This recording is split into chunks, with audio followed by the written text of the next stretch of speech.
Thank you, and good afternoon to you all, and thank you for giving me the opportunity to present to you the roadmap for tourism in Iceland till 2030. Eyþór mentioned that the tourism growth here in Iceland has been tremendous for the past decade or so, and it was actually we had more than 2.2 million visitors at the peak. And that is apart from visitors with cruise lines. We do not include those in our numbers.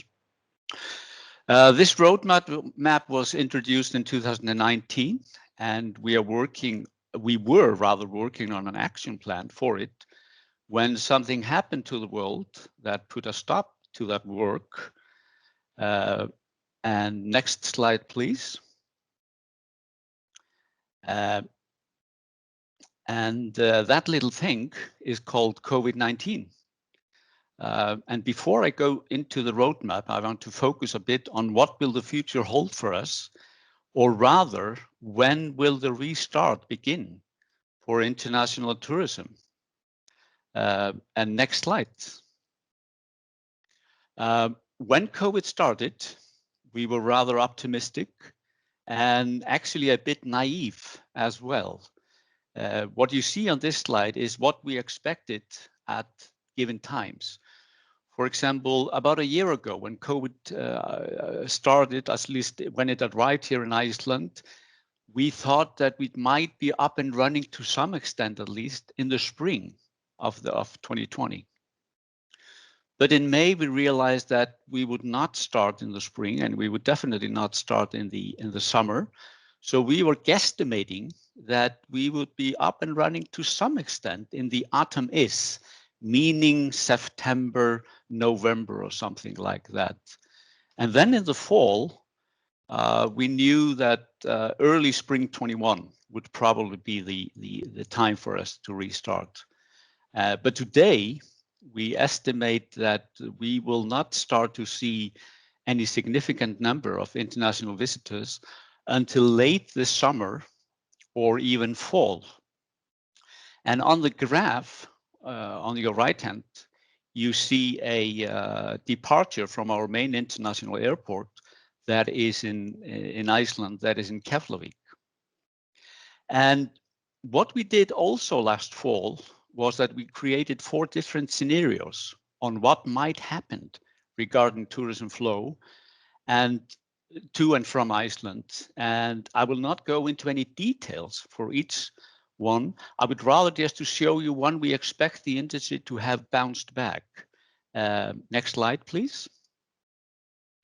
The first one we called on the right track.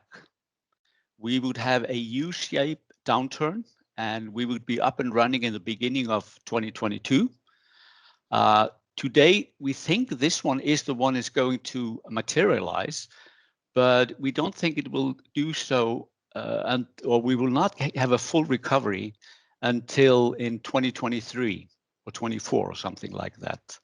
The second one we called a land of opportunity, or a V-shaped return, and it was a very optimistic one. And in that one, we expected that we'd be up and running in full speed in the middle of 22. Next slide, please. The third one we called a dreadful one, or V-shaped one. And in that one, we would experience a little willingness of travelers to travel. There would be great obstacles at borders, and we would not be on track until 2024. And we would also see that the tourism flow to Iceland, as it was about 10 years ago, that meaning that we had high peaks in the summer months and rather slow winter months. But luckily, for the past few years, 5 years or so, we are not seeing as much seasonality as we did before. And then the fourth one, we called a low resistance, or the gloomy one. And in that one, the industry would get a little support from the government. We will have a deep recession, and the recovery would not be on track until late 2024, or not even until 25. Next slide, please. But how will the industry react to COVID? To some extent, this is a no-brainer. And every time we have a downturn in any industry, we will see similar reaction, or we will see a greater development and better use of new technologies and innovations. We will see new consumer behaviors. We will see mergers and acquisition and collaboration among companies. Companies will specialize and find their new niche markets. Next slide, please. What about the travelers? How will they react and behave after COVID? Are city breaks and weekend trips, are they out, for example? Will travelers flock to sparsely populated areas or rural locations? And if that would be the case, I think Iceland would be one of the winners. There's no question about that. But then the question is, do audio and video go hand in hand regarding consumers' behavior? For example, in a visitor study, we see that 75% of visitors to Iceland say in our surveys that they will choose companies that have environmental certification. But reality is not the same, meaning that companies that have environmental labels and are really doing their things in that matter do not benefit that greatly when it comes to consumer demand, sadly to say. And for how long will safe places benefit? Or will we all forget disinfection, hand wash, and masks in a few years' time? We really don't know how consumers' behavior will change due to COVID. We can speculate, but we really don't know. We see in some surveys that tourists say that they will go to sparsely populated areas like Iceland, but we really don't know. We just have to see. Next slide, please. But if we go to the roadmap for tourism in Iceland in 2020, it was introduced in the fall of 2019. And as I said earlier, we were working on an action plan for it for the next few years when COVID hit us. And we have a general election coming up in Iceland this fall. So I don't think a work on an action plan will start till after a formation of new government has been completed. So we really don't know how the action plan, when we will resume that work. Next slide, please. The aim is leading in sustainable development, and that is our vision for Icelandic tourism. Next slide, please. We want the tourism industry to be profitable and competitive and in harmony with the country and its people.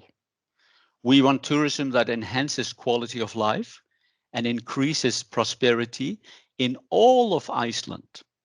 And we want tourism that is known for sustainable development, quality, and a unique visitor's experience. The emphasis is on economy, community, and environment. And I will elaborate a bit on those a bit later. The foundation is coordination, connectivity, quality, and know-how. Next slide. To elaborate on the foundations, we will emphasize on coordination and efficiency across the administration and operate in a collaboration with stakeholders, since tourism is an interdisciplinary industry, as we all know. Collaboration is fairly easy in such a small country as in Iceland, even though we sometimes bicker. Each and every person is only an email or a phone call away, and the industry and the government are working fairly well together. The local communities have realized that tourism can be beneficial to them, both economically and socially.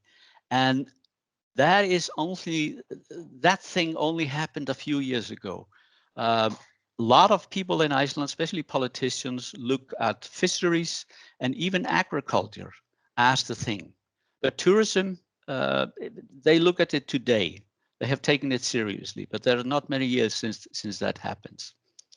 Regarding connectivity, our work will be founded on good connection domestically and with the outside world. Year-round tourism all over the country depends on good transportation and transport connection, rather. Today, we see new construction, for example, at Akureyri International Airport in the northern part of Iceland, where we are located at least many of us here. There is a new terminal building to better handling of international flights. Therefore, the area will be more attractive for direct international flight than it has been in the past.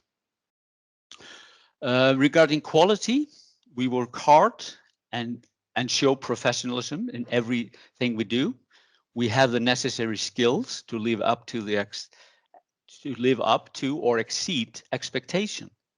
The Minister of Tourism has newly signed a 3-year contract with the Education and Training Center to enhance and increase staff and management skills in the industry.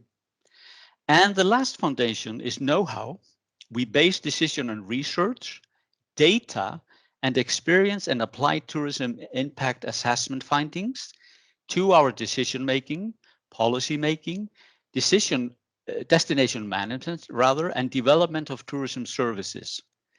Last year, the first research plan for tourism was introduced in Iceland, and it is a 3-year plan, and the government will allocate 1 million euros for each of those years to works according to this plan.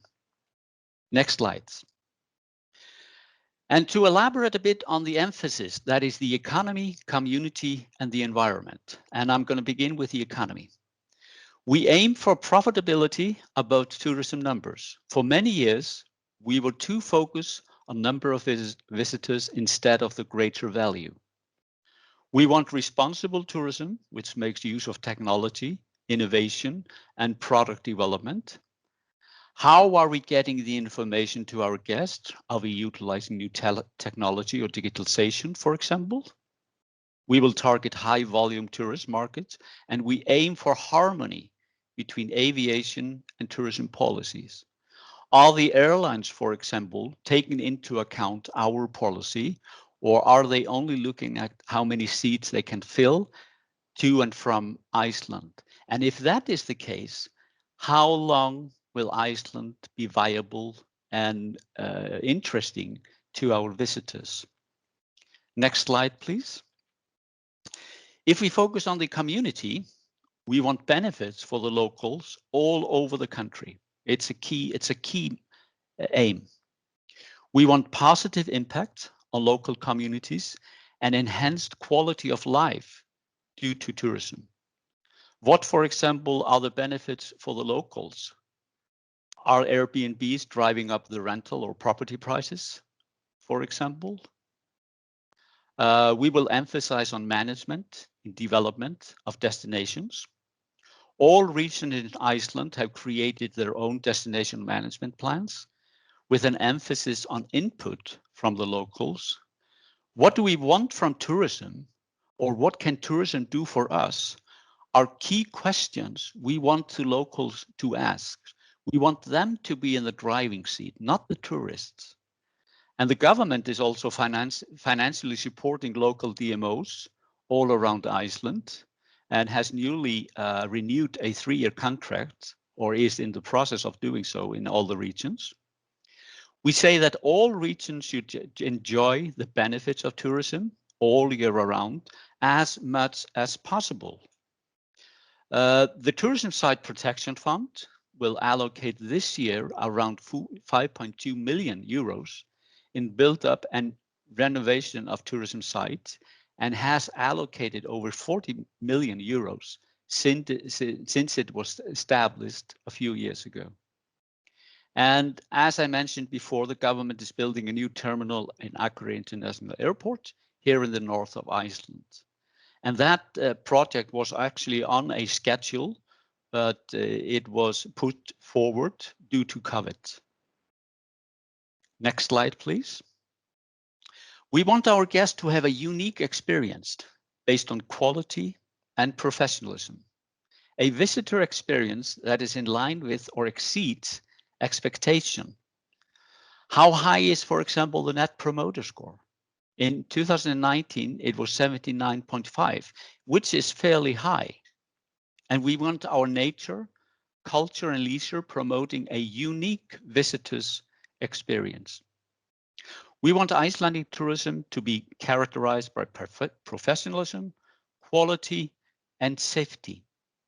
Creation of quality and safety environmental scheme vacuum by the industry and the government, and by putting emphasis on training and education as well. New contract between the government and the Education and Training Center to enhance and increase staff and management skill, as I mentioned before, has been signed. Next slide, please. The emphasis regarding the environment is balance between conservation and utilization, reduced carbon footprint and pioneering role in energy transition and use of eco-friendly energy sources. How can the government, for example, assist the industry in using more renewable fuels? The government is paying for or supporting a buildup of charging stations for electric cars all around the country. And today we see car rental companies buying a largest quantity of electric cars than ever before. We aim for a balance between utilization and conservation of nature, taking into account in infrastructure development. And we want respect for tolerance limits and active destination management. Newton National Park, which we will hear about later from our next speaker, covers that one, for example. So the future vision of, next slide, please, rather. So the future vision for 2030, expected results are, we aim for a 700 billion Icelandic kroner expenditures of foreign visitors in 2030. It was, if I'm not wrong, about 400 billion Icelandic kroner in 2018. We want 90% of the locals to have a positive attitude toward tourism. Last time when it was checked, it was 91%. We aim for a Net Promoter Score of 75 or higher. And as I mentioned before, it was 79.5 in 2019. And we want effective destination management. We do this, for example, through up-to-date destination management plan and well-funded DMOs all around the country. And we are in the midst of creating a tourism impact assessment dashboard. The purpose of the project is to assess pressure on the local infrastructure, environment, and society based on available data and taking into account the number of tourists or visitors and to determine whether specific action is required. Next slide, please. So to recap, we will be focusing on the following in 2030. Profitability above tourism numbers, unique experience and quality and professionalism, benefits for the locals in all regions of Iceland, and balance between conservation and utilization. And by that one, and the next slide, please, I have finished my presentation. And there you see our friendly Icelandic horses, and I thank you.